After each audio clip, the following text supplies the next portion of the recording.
तरकश में बात सबसे पहले शिवराज कैबिनेट की करेंगे, जिसमें बदलाव होने वाले हैं और इससे पहले मंथन का दौर जारी है। कैबिनेट में शामिल होने के लिए नए नाम हैं और लेकिन सहमति फिलहाल बनती नजर नहीं आ रही है। और इसके साथ ही बात बीजेपी में टिकट के लिए मचे घमासान की करेंगे। अब पूर्व विधायक ने अपनी ही पार्टी पर गंभीर आरोप लगाए हैं और टिकट के लिए क्या मापदंड तय हुआ है उसका खुलासा किया है। वही बात छत्तीसगढ़ की सियासत की भी करेंगे। प्रदेश की सियासत एक बार फिर से ईडी की छापेमारी के साथ गर्मा गई है। मामले में बीजेपी ने कई आरोप लगाए हैं तो कांग्रेस ने इसे महज चुनावी स्टंट बता दिया है। तो वही तरकश में बात मध्य प्रदेश के स्वास्थ्य व्यवस्थाओं की करेंगे और आपको वो तस्वीरें भी दिखाएंगे जो वाकई आपको हैरान कर देगी। सीधी से आई तस्वीर बयां करेगी मध्य प्रदेश के स्वास्थ्य व्यवस्था का हाल।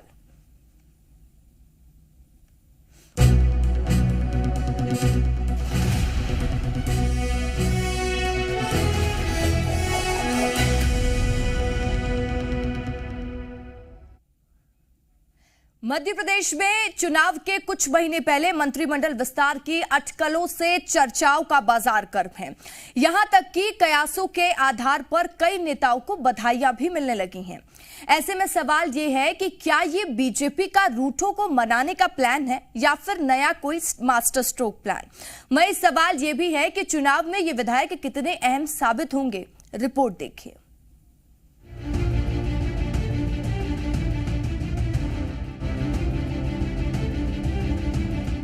एमपी के शिवराज सरकार चुनाव से पहले कैबिनेट विस्तार करने जा रही है, जिसे देखकर ये कहना गलत नहीं होगा कि हुजूर आते आते बहुत देर कर दी। लेकिन बीजेपी के लिए तो जब जागो तभी सवेरा का मामला माना जाए।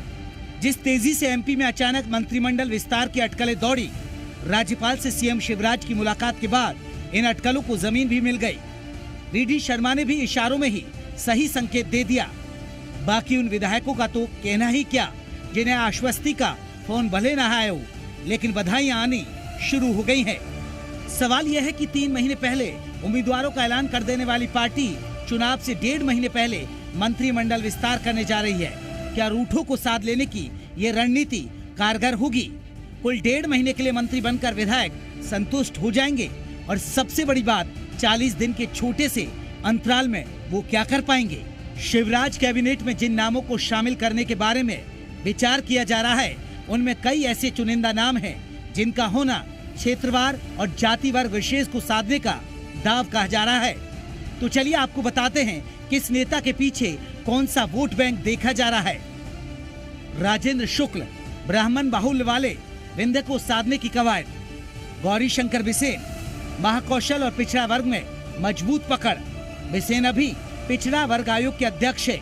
राहुल लोधी मजबूत लोधी वोट बैंक के तौर पर नाम हवाओं में है।